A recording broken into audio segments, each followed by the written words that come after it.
ಅದು ಬೆಟ್ಟದ ಮಧ್ಯದಲ್ಲಿ ಆಗಿರುವಂತ ಒಂದು ಸುಂದರವಾದ ಊರಾಗಿತ್ತು. ಮುಖ್ಯಸ್ಥ ಅವರ ಮನೆಯ ಸ್ವಚ್ಛತೆಯನ್ನ ಮಾಡಿಸ್ತಿದ್ದ. ಕೆಲ್ಸದವನು ಮುಖ್ಯಸ್ಥನನ್ನ ನೋಡಿ ಹೇಳ್ತಾನೆ, ಈ ಸಲ ಇಲ್ಲಿ ಉಳ್ಕೊಳ್ಳೋದಕ್ಕೆ ಯಾರು ಬರ್ತಾ ಇದ್ದಾರೆ ಮುಖ್ಯ ಅವ್ರೆ? ನೀನು ನಿನ್ ಕೆಲ್ಸದ ಮೇಲೆ ಗಮನ ಕೊಡು, ಅದರಿಂದ ನಿನಗೇನು ಉಪಯೋಗ? ಮುಖ್ಯ ಅವ್ರೆ, ಇದು ತುಂಬಾ ವರ್ಷಗಳ ಹಿಂದೆ ಈ ಕಾಡಲ್ಲಿ ಬ್ರಿಟಿಷರು ಇದನ್ನ ಕಟ್ಸಿದ್ದು. ಆದ್ರೆ ಇದೀಗ ಒಂದು ಗೆಸ್ಟ್ ಹೌಸ್ ತರ ನಮ್ ಹಳ್ಳಿಲಿದೆ. ನಿಮ್ಗೂ ಕೂಡ ಚೆನ್ನಾಗೇ ಗೊತ್ತಿದೆ ನಾನಿದನ್ನ ಯಾಕೆ ಕೇಳ್ತಾ ಇದ್ದೀನಿ ಅಂತ. ಏನು ನೀವವರಿಗೆ ನಮ್ಮೂರಿನ ದಂತಕತೆ ಬಗ್ಗೆ ಹೇಳಿದಿರೋ ಇಲ್ವೋ? ಇಲ್ಲ, ನಾನು ಇಲ್ಲಿವರೆಗೂ ಅವರಿಗೆ ಏನೂ ಹೇಳಿಲ್ಲ. ಇವತ್ತು ರಾತ್ರಿನೇ ಅವರಿಗೆ ಎಲ್ಲ ವಿಷಯನೂ ಹೇಳ್ಬಿಡ್ತೀನಿ. ಮುಖ್ಯ ಅವರೇ, ನೆನ್ಪಿಟ್ಕೊಳ್ಳಿ, ಇದನ್ನ ಅವ್ರಿಗೆ ಹೇಳ್ಬಾರ್ದು. ಬದ್ಲಿಗೆ ಅವರಿಗೆ ಎಚ್ಚರಿಕೆ ನೀಡ್ಬೇಕು. ಯಾಕೆ ಅಂದ್ರೆ ಇದ್ರ ಬಗ್ಗೆ ಸ್ವಲ್ಪ ಮಾಹಿತಿ ಇರ್ಲಿ ಅಂತ. ಈ ಮಾತನ್ನ ಹೇಳಿ ದೇವ ತನ್ನ ಕೆಲಸದಲ್ಲಿ ತೊಡಗ್ತಾನೆ. ಮತ್ತೆ ಮುಖ್ಯಸ್ಥ ಮನೆಯ ಆಚೆ ಬಂದು ನಿಲ್ತ್ಕೋತಾನೆ. ಆಗ ಒಂದು ಲಕ್ಸುರಿ ಕಾರ್ ಆ ಮನೆಯ ಮುಂದಗಡೆ ಬಂದು ನಿಲ್ಲತ್ತೆ.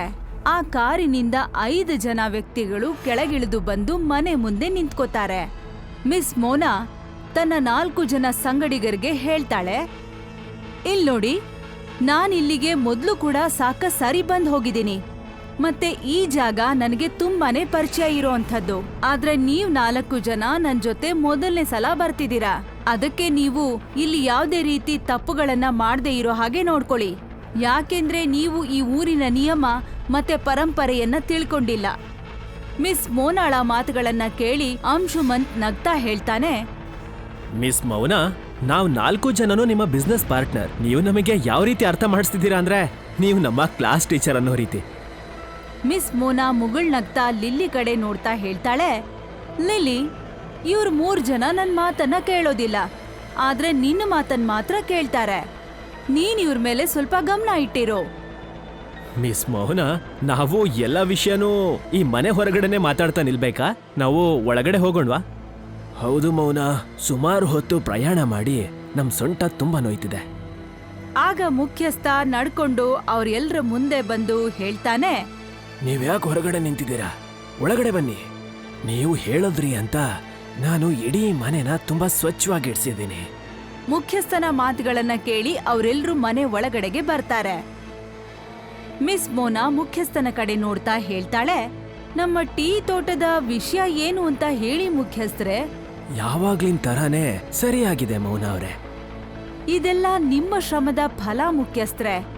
ಒಂದ್ ವೇಳೆ ನೀವಿಲ್ದೇ ಇದ್ದಿದ್ರೆ ನಾನು ಈ ಬಿಸ್ನೆಸ್ ಅನ್ನ ಹ್ಯಾಂಡಲ್ ಮಾಡೋದಕ್ಕೆ ಕಷ್ಟ ಆಗ್ತಾ ಇತ್ತು. ನೀವಂತೂ ನಮ್ಮ ಊರಿನ ದಂತಕತೆ ಬಗ್ಗೆ ತಿಳ್ಕೊಂಡಿರೋರು. ಆದ್ರೆ ನಿಮ್ ಪಾರ್ಟ್ನರ್ಗಳು ಇದೇ ಮೊದಲನೇ ಸಲ ಬರ್ತಿರೋದು. ಸ್ವಲ್ಪ ಅವ್ರಿಗೆ ಹೇಳ್ತೀರಾ ನೀವು? ಈ ರಾತ್ರಿ ಹೊತ್ತಲ್ಲಿ ಹೊರಗಡೆ ಎಲ್ಲ ತಿರ್ಗಾಡೋದು ಬೇಡ ಅಂತ. ಹೊರಗಡೆ ಹೋಗದೆ ಇರೋದು ಒಳ್ಳೇದು. ಈ ಮಾತನ್ನ ಹೇಳಿ ಮುಖ್ಯಸ್ಥ ಮನೆಯಿಂದ ಆಚೆ ಹೋಗ್ತಾನೆ. ಮುಖ್ಯಸ್ಥ ಹೋದ್ಮೇಲೆ ಮಿಸ್ ಮೋನಾಗೆ ನಿದ್ದೆ ಬಂದ್ಬಿಡತ್ತೆ. ಅವಳು ಸೋಫಾ ಮೇಲೆ ನಿದ್ದೆ ಮಾಡ್ಬಿಡ್ತಾಳೆ. ಊಟ ಆದ್ಮೇಲೆ ರಾಜ್ ಮತ್ತೆ ಅಂಶುಮನ್ ವಾಕಿಂಗ್ ಮಾಡ್ತಾ ಹಾಗೆ ತುಂಬಾ ದೂರ ಹೋಗ್ಬಿಟ್ಟಿರ್ತಾರೆ. ನನಗನ್ನಿಸ್ತಾ ಇದೆ ನಾವು ನಡ್ಕೊಂಡು ತುಂಬಾ ದೂರ ಬಂದ್ಬಿಟ್ವಿ ಅಂತ. ನೀನ್ ಸರಿಯಾಗೇ ಹೇಳ್ದೆ ಮಗ. ಹೊರಗಡೆ ಕಾಡಲ್ ಸುತ್ತೋಕೆ ಇದೇ ಮಜವಾಗಿರತ್ತೆ. ಎಷ್ಟ್ ದೂರ ಬಂದ್ವಿ, ಎಲ್ಲಿಗೆ ಬಂದ್ವಿ ಅಂತ ಗೊತ್ತೇ ಆಗಲ್ಲ. ಇದ್ದಕ್ಕಿದ್ದಾಗೆ ಅವರಿಬ್ರು ಕಿವಿಗೆ ಯಾವ್ದೋ ಹುಡುಗಿ ಹಾಡ್ ಹೇಳ್ತಾ ಇರೋಂತ ಶಬ್ದ ಕೇಳ್ಸತ್ತೆ. ಅಂಥ ಮಧುರವಾದ ಧ್ವನಿಯನ್ನ ಕೇಳಿ ಅವರಿಬ್ರು ಆ ಹುಡುಗಿಯ ಹಾಡಿನ ಧ್ವನಿಯಲ್ಲೇ ಕಳೆದು ಹೋಗ್ತಾರೆ. ಇಷ್ಟು ಮಧುರವಾದ ಧ್ವನಿಲಿ ಯಾರು ಹಾಡು ಹೇಳ್ತಾ ಇರೋದು? ನೀನು ಸರಿಯಾಗಿ ಅರ್ಥ ಮಾಡ್ಕೊಳ್ಳಿಲ್ಲ ಅನ್ಸುತ್ತೆ. ಅವಳ ಧ್ವನಿನಲ್ಲಿ ಏನೋ ಒಂದು ನೋವಿದೆ. ನಾವು ಹೋಗಿ ಈಗಲೇ ನೋಡ್ಬೇಕು. ಅಂಶುಮಂತ್ ಮತ್ತೆ ರಾಜ್ ಹಾಡ್ ಬಂದ್ ಕಡೆನೆ ಹೋಗ್ತಾ ಇರ್ತಾರೆ. ಸ್ವಲ್ಪ ಸಮಯದಲ್ಲೇ ಅವರಿಬ್ರು ಒಂದು ಮರದ ಕೆಳಗಡೆಗೆ ಬಂದು ತಲುಪ್ತಾರೆ. ಅಲ್ಲಿ 14 ವರ್ಷದ ಒಂದು ಸುಂದರವಾದ ಹಳ್ಳಿಯ ಹುಡುಗಿ ನಿಂತಿರ್ತಾಳೆ. ಅದೇ ಹುಡುಗಿ ತನ್ನ ಮಧುರವಾದ ಕಂಠದಿಂದ ಹಾಡು ಹಾಡ್ತಾ ಇರ್ತಾಳೆ. ಯಾರು ನೀನು? ನಿನ್ ಧ್ವನಿ ಅಂತೂ ತುಂಬಾ ಮಧುರವಾಗಿದೆ. ನಾನಂತೂ ಪೇಟೆನಲ್ಲಿ ತುಂಬಾ ಜನ ಹಾಡು ಹೇಳೋದನ್ನ ಕೇಳಿದೀನಿ, ಆದ್ರೆ ನೀನ್ ನಂಬಲ್ಲ ಅನ್ಸತ್ತೆ. ಇಷ್ಟು ಮಧುರವಾಗಿರೋ ಧ್ವನಿನ ನಾನು ಯಾವತ್ತೂ ಕೇಳಿಲ್ಲ. ಆದ್ರೆ ನಿನ್ ಧ್ವನಿನಲ್ಲಿ ಆ ನೋವು ಯಾಕಿದೆ? ಅಂಶುಮಂತನ ಮಾತುಗಳನ್ನ ಕೇಳಿ ಆ ಹುಡುಗಿ ಅವರಿಬ್ರನ್ನು ದಿಷ್ಟಿಸಿ ನೋಡ್ತಾ ಇರ್ತಾಳೆ. ಅವಳು ನೋಡ್ತಾ ಇರೋ ದೃಷ್ಟಿ ನೋಡಿ ಇವರಿಬ್ಬರಿಗೂ ತುಂಬಾನೇ ವಿಚಿತ್ರ ಅಂತ ಅನ್ಸತ್ತೆ. ಅಂಶುಮಂತ್ ರಾಜ್ ಕಡೆ ನೋಡಿ ಹೇಳ್ತಾನೆ, ಇವಳು ನಮ್ಮಿಬ್ರು ಯಾಕೆ ಗುರಾಯಿಸ್ತಾ ಇದ್ದಾಳೆ? ಅಂಶುಮಂತ್ ಈ ಮಾತನ್ನ ಹೇಳ್ತಿದ್ದಾಗೆ ಅಲ್ಲಿ ತುಂಬಾ ಜೋರಾಗಿ ಗಾಳಿ ಬೀಸಕ್ಕೆ ಶುರುವಾಗ್ಬಿಡತ್ತೆ. ಸ್ವಲ್ಪ ಕ್ಷಣಗಳಲ್ಲೇ ಅವರ ಕಣ್ಮುಂದೆ ಒಂದು ತುಂಬಾ ಭಯಂಕರವಾಗಿ ಕಾಣುವಂಥ ಅಸ್ಥಿಪಂಜರದಂತ ಹುಡುಗಿ ತನ್ನ ಕೆಂಪು ಕೆಂಪು ಕಣ್ಣುಗಳಿಂದ ಅವರಿಬ್ಬರನ್ನು ತಿಂದು ಬಿಡೋ ಹಾಗೆ ನೋಡ್ತಾ ನಿಂತಿರ್ತಾಳೆ. ನಿನ್ ಪ್ರಾಣ ಉಳಿಸ್ಕೋ ಹೋಗು ರಾಜ್, ಇದ್ಯಾಕೋ ಭಯಂಕರವಾದ ದೆವ್ವ ತರ ಕಾಣಿಸ್ತಿದೆ. ರಾಜ್ ಮತ್ತೆ ಅಂಶುಮಂತ್ ಅಲ್ಲಿಂದ ಓಡ್ಬೇಕು ಅಂತ ಇರೋ ಅಷ್ಟ್ರಲ್ಲಿ ಆ ಹುಡುಗಿ ತಕ್ಷಣ ಅಂಶುಮಂತ್ನ ಹಿಡ್ಕೊಂಡ್ಬಿಡ್ತಾಳೆ. ಅವಳ ಕೈಗಳ ಬೆರಳುಗಳು ಮತ್ತೆ ಉಗುರುಗಳು ತುಂಬಾನೇ ಚೂಪಾಗಿ ಕಾಣಿಸ್ತಾ ಇರತ್ತೆ. ಅವಳು ತನ್ನ ಚೂಪಾದ ಉಗುರುಗಳಿಂದ ಅಂಶುಮಂತನ ಹೃದಯನ ಕಿತ್ತು ಬಿಡ್ತಾಳೆ. ಅಂಶುಮಂತನ ಕಿರ್ಚಾಟ ಆ ಬೆಟ್ಟಗಳಲ್ಲೆಲ್ಲ ಪ್ರತಿಧ್ವನಿಸತ್ತೆ. ಈ ಭಯಂಕರ ದೃಶ್ಯನ ನೋಡಿ ರಾಜ್ ತನ್ನ ಶರೀರದ ಪೂರ್ತಿ ಶಕ್ತಿಯನ್ನ ಹಾಕಿ ಅಲ್ಲಿಂದ ಓಡೋಕೆ ಶುರು ಮಾಡ್ತಾನೆ. ಇದ್ದಕ್ಕಿದ್ದಾಗೆ ಅವನ ಕಾಲು ಒಂದು ಕಲ್ಲಿಗೆ ತಾಕತ್ತೆ. ಮತ್ತೆ ಅವನು ಜೋರಾಗಿ ಬಿದ್ಬಿಡ್ತಾನೆ. ಮಾರನೇ ದಿನ ಬೆಳಗ್ಗೆ ಅವನಿಗೆ ಪ್ರಜ್ಞೆ ಬರುತ್ತೆ. ಆಮೇಲೆ ಅವನು ಓಡ್ತಾ ಗೆಸ್ಟ್ ಹೌಸ್ಗೆ ಬಂದ್ಬಿಡ್ತಾನೆ. ರಾಜ್, ನೀನು ರಾತ್ರಿ ಎಲ್ಲ ಎಲ್ಲಿದ್ದೆ? ಮತ್ತೆ ಅಂಶುಮನ್ ಎಲ್ಲಿ? ನಿನಗ್ ಗೊತ್ತಾ, ನಿಮ್ಮಿಬ್ಬರ ಯೋಚನೆಯಲ್ಲಿ ನಾವು 3 ಜನ ರಾತ್ರಿ ಎಲ್ಲ ನಿದ್ದೆ ಮಾಡಿಲ್ಲ. ನಾವು ನಿಮ್ಮಿಬ್ಬರನ್ನ ಹುಡ್ಕೋದಕ್ಕೆ ಊರಿನ ಜನದ ಹತ್ರ ಹೆಲ್ಪ್ ಕೇಳಿದ್ವಿ. ಆದ್ರೆ ಆ ಜನ ರಾತ್ರಿ ಹೆಲ್ಪ್ ಮಾಡೋದಿಲ್ಲ ಅಂತ ಹೇಳ್ಬಿಟ್ರು. ಅಂಶುಮನ್ ಎಲ್ಲಿ? ರಾಜ್ ನಡುಗ್ತಾ ಇರೋಂತ ಧ್ವನಿಯಲ್ಲಿ ಅವ್ರೆಲ್ರಿಗೂ ನಿನ್ನೆ ರಾತ್ರಿ ನಡೆದಂತ ಘಟನೆಯನ್ನ ವಿವರಿಸ್ತಾನೆ. ನಿನ್ ಪ್ರಜ್ಞೆಯಿಂದ ಮಾತಾಡ್ತಿದ್ಯಾ ಅಲ್ವಾ ರಾಜ್? ನೀನ್ ಏನ್ ಮಾತಾಡ್ತಿದ್ಯಾ ಅಂತ ಗೊತ್ತಿದ್ಯಾ? ಸತ್ಯವಾಗ್ಲೂ ಹೇಳು, ರಾತ್ರಿ ಯಾವ ಮೂವಿ ನೋಡೋದಕ್ ಹೋಗಿದ್ದೆ ನೀನು? ನನ್ನ ಒಂದೊಂದು ಪದನೂ ಕೂಡ ಸತ್ಯ. ಆ ಭಯಂಕರವಾದ ಹುಡುಗಿ ನನ್ ಕಣ್ಣೆದುರುಗಡೆ ಅಂಶುಮನ್ನ ಸಾಯಿಸ್ಬಿಟ್ಲು. ಸಾಕು, ಇನ್ನೇನು ಹೇಳ್ಬೇಡ ರಾಜ್. ಲಿಲ್ಲಿ ಮಿಸ್ ಮೋನಾ ಕಡೆ ನೋಡ್ತಾ ಹೇಳ್ತಾಳೆ, ಮಿಸ್ ಮೋನಾ, ನನ್ಗನ್ಸತ್ತೆ ನಾವು ಪೊಲೀಸ್ ಅವರಿಗೆ ಕಂಪ್ಲೇಂಟ್ ಕೊಡ್ಬೇಕು ಅಂತ. ಇಲ್ಲ ಲಿಲ್ಲಿ, ನಾವೆಲ್ರೂ ಊರಿನ ಮುಖ್ಯಸ್ಥನ ಹತ್ರ ಹೋಗ್ಬೇಕು. ಇಲ್ಲಿ ಪೊಲೀಸ್ಗಿಂತ ಊರಿನ ಮುಖ್ಯಸ್ಥಂದೇ ಹೆಚ್ಚಾಗಿ ನಡೆಯೋದು. ಪೊಲೀಸ್ ಕೂಡ ಮುಖ್ಯಸ್ಥನ ಸಹಾಯ ಇಲ್ದೆ ಈ ಊರಲ್ಲಿ ಏನೂ ಮಾಡೋಕ್ಕಾಗೋದಿಲ್ಲ. ಬನ್ನಿ ನನ್ ಜೊತೆ. ಅವರೆಲ್ಲರೂ ಕಾರ್ ಒಳಗಡೆ ಕೂತ್ಬಿಡ್ತಾರೆ. ಮತ್ತೆ ಕಾರ್ ಊರಿನ ಒಳಗಡೆ ಹೋಗ್ತಾ ಇರುತ್ತೆ. ಅಂದಹಾಗೆ ಈ ಊರಲ್ಲಿ ತುಂಬಾನೇ ವರ್ಷಗಳ ಹಿಂದೆ ನಡೆದಿರೋಂಥ ದಂತಕಥೆಗಳಿದೆ. ಎಂಥ ದಂತಕಥೆಗಳು? ಬೆಟ್ಟದ ದಂತಕಥೆಗಳ ಪ್ರಕಾರ ಒಂದ್ ವೇಳೆ ಯಾವ್ದಾದ್ರೂ ಹುಡುಗಿ ಹಸಿವಿನಿಂದ ಸತ್ ಹೋಗ್ಬಿಟ್ಲು ಅಂತಂದ್ರೆ, ಅಥವಾ ಯಾವ್ದಾದ್ರೂ ಹುಡುಗಿಗೆ ತುಂಬಾ ಹಿಂಸೆ ಕೊಟ್ಟು ಸಾಯಿಸಿದ್ದಾರೆ ಅಂತಂದ್ರೆ, ಇಂಥ ಕಾರಣಗಳಿಗೆ ಆ ಹುಡುಗಿಯ ಸಾವಾಗಿದ್ರೆ ಅವಳು ಬೆಟ್ಟಗಳಲ್ಲಿ ಆತ್ಮ ಆಗಿ ಸುತ್ತಾ ಇರ್ತಾಳೆ. ತುಂಬಾ ವಿಚಿತ್ರದ ವಿಷಯ ಏನು ಅಂದ್ರೆ, ಯಾರೋ ಒಬ್ರು ಈ ಬೆಟ್ಟದ ಮೇಲೆ ಒಂದು ಹುಡುಗಿಯ ರೂಪನ ಧರಿಸಿ ಓಡಾಡ್ತಾ ಇರ್ತಾರೆ ಅಂತ ಈ ಊರಿನ ಜನ ಎಲ್ಲ ಹೇಳ್ತಿರ್ತಾರೆ. ಯಾರಾದ್ರೂ ಅವಳ ಹಾಡನ್ನ ಕೇಳಿ ಅವಳ ಹತ್ರ ಹೋದ್ರು ಅಂದ್ರೆ ಅವಳು ಭಯಂಕರವಾದ ರೂಪನ ಧರಿಸಿ ಅವರನ್ನ ಅವಳು ಸಾಯಿಸ್ಬಿಡ್ತಾಳಂತೆ. ಮತ್ತೆ ರಾಜ್ ಕೂಡ ನಮ್ಗೆ ಅದನ್ನೇ ಹೇಳಿದ್ದು ಅಲ್ವಾ?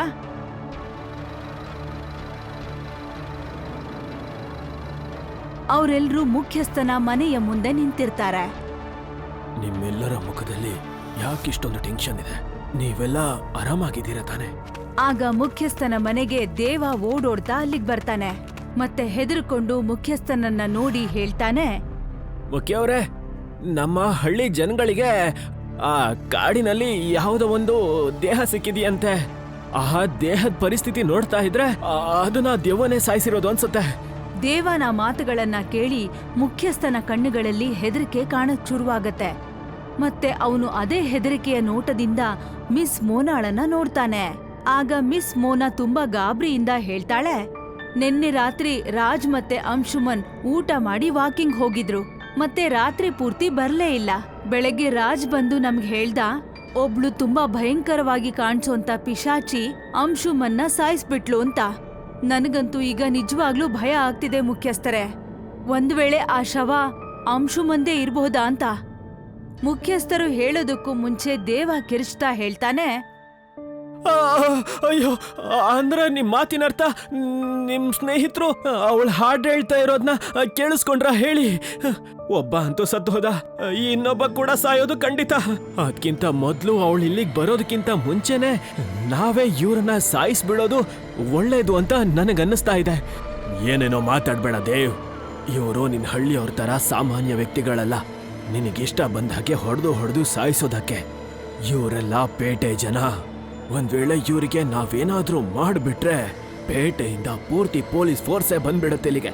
ಇಷ್ಟನ್ನ ಹೇಳಿ ಮುಖ್ಯಸ್ಥ ಮಿಸ್ ಮೋನಾಗೆ ಹೇಳ್ತಾರೆ, ಮಿಸ್ ಮೋನಾ, ನಾನ್ ನಿಮಗೆ ಆಗ್ಲೇ ಹೇಳಿದ್ದೆ, ನಿಮ್ಮ ಜನಗಳಿಗೆ ನೀವು ಮೊದಲು ನಮ್ಮ ಹಳ್ಳಿಯ ದಂತಕತೆ ಬಗ್ಗೆ ಹೇಳ್ಬಿಡಿ ಅಂತ ನಾನು ನಿಮಗೆ ತಿಳಿಸಿದ್ದೆ. ಆದ್ರೆ ನೀವು ನನ್ನ ಮಾತನ್ನ ಕೇಳಲೇ ಇಲ್ಲ ಅನ್ಸುತ್ತೆ. ಮುಖ್ಯಸ್ಥರೇ, ನೀವು ನನ್ನ ಮಾತನ್ನ ಮೊದಲು ಕೇಳಿ. ನನಗನ್ಸಿತ್ತು ಈ ದಂತಕತೆ ಎಲ್ಲ ಹಳೆ ಕಾಲದ ಅಜ್ಜಿಯರ ವಿಷಯ ಅಂತ. ನೀವು ಪೇಟೆಯವರಿಗೆ ನಮ್ಮ ಮಾತು ಅರ್ಥನೇ ಆಗಲ್ವಲ್ಲ. ಮೂರ್ಖತನ ನಿಮ್ ಜೀವನ ನೀವೇ ಕೊಟ್ಬಿಡ್ತೀರಾ. ಆ ಅಚೇರಿ ದೆವ್ವ ಅಂತೂ ತುಂಬಾನೇ ಭಯಂಕರವಾಗಿದೆ. ಅದ್ರ ದೃಷ್ಟಿ ಯಾರ್ದಾದ್ರೂ ಮೇಲೆ ಬಿತ್ತು ಅಂತ ಹೇಳಿದ್ರೆ ಅದು ಅವ್ರನ್ನ ಸುಮ್ನೆ ಬಿಡೋದಿಲ್ಲ. ನನಗನ್ನಿಸ್ತಾ ಇದೆ ನಾವೆಲ್ಲ ಆ ದೇಹನ ನೋಡಕ್ ಹೋಗ್ಬೇಕು ಅಂತ. ಕೊನೆ ಪಕ್ಷ ನಮಗೆ ವಿಷಯ ಆದ್ರೂ ಗೊತ್ತಾಗುತ್ತೆ ಆ ದೇಹ ಅಂಶುಮಂದೋ ಅಥವಾ ಬೇರೆ ಯಾರ್ದೋ ಅಂತ. ನಡೀರಿ ನನ್ ಜೊತೆ. ಸ್ವಲ್ಪ ಸಮಯದ ನಂತರ ಅವ್ರೆಲ್ರೂ ಕಾಡಿನ ಮಧ್ಯದಲ್ಲಿ ನಿಂತಿದ್ರು. ಅವ್ರೆಲ್ರೂ ಮುಂದೆ ಅಂಶುಮನ್ನ ಶವ ತುಂಬಾ ವಿಚಿತ್ರವಾದ ಹಾಗೂ ಕೆಟ್ಟ ಅವಸ್ಥೆಯಲ್ಲಿ ಬಿದ್ದಿತ್ತು. ಮತ್ತೆ ದೇವ್ ಅಲ್ಲಿ ಇಲ್ಲಿ ಆ ಕಡೆ ಈ ಕಡೆ ನೋಡ್ತಾನೆ ಇದ್ದ. ಓ ಮೈ ಗಾಡ್, ಇದು ಅಂಶುಮಂದೇ ಶವ. ಎಷ್ಟು ನಿರ್ದಯವಾಗಿ ಇವನನ್ನ ಸಾಯಿಸಿದ್ದಾರೆ. ನಾನೀಗ ಇವ್ರ ಕುಟುಂಬದವರಿಗೆ ಏನಂತ ಉತ್ತರ ಕೊಡ್ಲಿ? ಮಿಸ್ ಮೋನಾ ಇಷ್ಟು ಹೇಳಿದ್ದೇ ತಡ. ಆಗ ದೇವನ ಕಿರ್ಚಾಟ ಎಲ್ರಿಗೂ ಕೇಳ್ಸಕ್ ಶುರುವಾಗತ್ತೆ. ನೀವೆಲ್ಲರೂ ಕೂಡ ಇಲ್ಲಿಗೆ ಬನ್ನಿ. ದೇವನ ಮಾತುಗಳನ್ನ ಕೇಳಿ ಎಲ್ರೂ ದೇವ ಕಡೆ ಹೊರಡ್ತಾರೆ, ರಾಜ್ ಒಬ್ಬನನ್ನ ಬಿಟ್ಟು. ಅವರೆಲ್ಲರೂ ನೋಡ್ತಾರೆ, ರಾಜ್ನ ತಲೆ ಬುರುಡೆ ಒಂದು ಮರಕ್ಕೆ ನೇತಾಡ್ತಾ ಇರತ್ತೆ. ಮತ್ತೆ ಅವನ ದೇಹ ಮರದ ಕೆಳಗೆ ಒಂದು ಕೆಟ್ಟ ಅವಸ್ಥೆಯಲ್ಲಿ ಬಿದ್ದಿರುತ್ತೆ. ಈ ಭಯಂಕರವಾದ ದೃಶ್ಯನ ನೋಡಿ ಅವರೆಲ್ಲರ ಕಣ್ಣು ಭಯದಿಂದ ಬಿಟ್ಟ ಕಣ್ಣು ಬಿಟ್ಟ ಹಾಗೆ ಇರುತ್ತೆ. ಓ ಮೈ ಗಾಡ್, ಅಂದ್ರೆ ನಿನ್ನೆ ರಾತ್ರಿ ರಾಜ್ ಕೂಡ ಸತ್ತೋಗಿದ್ನಾ? ರಾಜ್ ಸತ್ತೋಗಿದ್ದ ಅಂದ್ರೆ ಮತ್ತೆ ಈಗ ನಮ್ ಜೊತೆ ಇದಾರಲ್ಲ, ಅವ್ರು ಯಾರು? ಅದು ಬೇರೆ ಯಾರು ಅಲ್ಲ, ಅದು ಅಚ್ಚೇರಿನೇ. ಅದು ನಮ್ಮನ್ನ ಮೋಸದಿಂದ ಇಲ್ಲಿವರೆಗೂ ಕರ್ಕೊ ಬಂದಿದೆ. ನಮ್ಮಲ್ಲಿ ಯಾರು ಕೂಡ ಇವಾಗ ಜೀವಂತವಾಗಿರೋದಿಲ್ಲ. ಮತ್ತೆ ರಾಜ್ ಅವ್ರ ಎಲ್ಲರ ಮುಂದೆ ಬಂದು ನಿಂತ್ಬಿಡ್ತಾನೆ. ಇದ್ದಕ್ಕಿದ್ದಾಗೆ ರಾಜ್ನ ಶರೀರ ಒಂದು ಭಯಂಕರ ಪಿಶಾಚಿಯ ರೀತಿಯಲ್ಲಿ ಬದಲಾಗ್ಬಿಡತ್ತೆ. ಅದಂತೂ ಪೂರ್ತಿ ಅಸ್ಥಿಪಂಜರದ ಹಾಗೆ ಕಾಣಿಸ್ತಾ ಇರತ್ತೆ. ಅದು ತನ್ನ ಭಯಂಕರ ಕಣ್ಣುಗಳಿಂದ ಮಿಸ್ ಮೋನಾನ ದೃಷ್ಟಿಸಿ ನೋಡ್ತಾ ಇರುತ್ತೆ. ಆಗ ಇದ್ದಕ್ಕಿದ್ದಾಗೆ ಮಿಸ್ ಮೋನಾಳ ಶರೀರ ಛಿದ್ರ ಛಿದ್ರ ಆಗ್ಬಿಡತ್ತೆ. ಅಲ್ಲ, ಇದೆಲ್ಲ ಏನಾಗ್ತಿದೆ ಅಂತ. ಈಗ ನಾವು ಮಾತಾಡ್ತಾ ಕೂತ್ರೆ ಆಗಲ್ಲ. ನಾವೀಗ ನಮ್ಮ ಪ್ರಾಣನ ಉಳಿಸ್ಕೋಬೇಕು. ಓಡು ಇಲ್ಲಿಂದ ಲಿಲ್ಲಿ. ಲಿಲ್ಲಿ ಮತ್ತೆ ವಿಕ್ಕಿ ಅವರ ಶರೀರದ ಎಲ್ಲ ಶಕ್ತಿಯನ್ನ ಒಗ್ಗೂಡಿಸ್ಕೊಂಡು ಓಡಕ್ ಶುರು ಮಾಡ್ತಾರೆ. ಇದ್ದಕ್ಕಿದ್ದಾಗೆ ವಿಕ್ಕಿ ಕಿವಿಗಳಲ್ಲಿ ಲಿಲ್ಲಿ ಕಿರ್ಚಾಡ್ತಾ ಇರೋದು ಕೇಳ್ಸಕ್ ಶುರುವಾಗತ್ತೆ. ವಿಕ್ಕಿ ಹಿಂದೆ ತಿರುಗಿ ನೋಡ್ತಾನೆ, ಅಲ್ಲಂತೂ ಯಾರೂ ಕಾಣಿಸ್ತಾ ಇರಲ್ಲ. ಲಿಲ್ಲಿ, ಏನಾಯ್ತು ನಿನ್ಗೆ? ಎಲ್ಲಿ ಹೋದೆ ನೀನು? ನನಗೆ ಉತ್ತರ ಕೊಡು ನೀನು. ಆಗ ಮತ್ತೆ ವಿಕ್ಕಿ ಕಿವಿಗಳಿಗೆ ಲಿಲ್ಲಿ ಶಬ್ದ ಕೇಳಿಸ್ತಾ ಇರತ್ತೆ. ನಾನು ನಿನ್ ಹಿಂದೆನೇ ಇದ್ದೇನೆ ವಿಕ್ಕಿ. ಅಲ್ಲ, ನೀನ್ ಯಾಕೆ ಓಡ್ತಾ ಇದೀಯಾ? ವಿಕ್ಕಿ ಹಿಂದೆ ತಿರುಗಿ ನೋಡ್ತಾನೆ.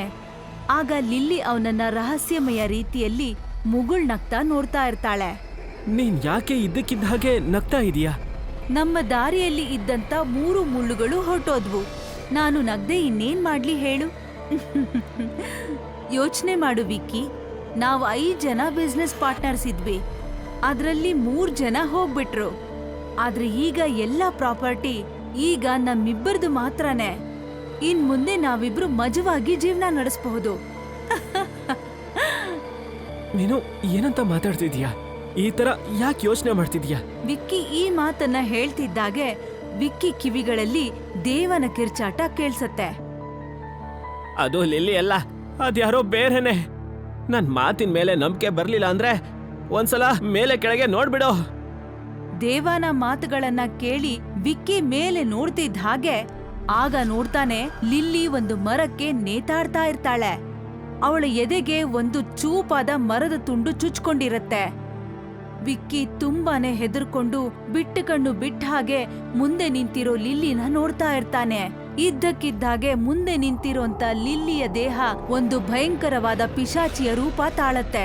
ಅದು ತನ್ನ ಚೂಪಾದ ಪಂಜಿಂದ ವಿಕ್ಕಿಯ ಹೃದಯನ ಕಿತ್ತು ಬಿಡತ್ತೆ.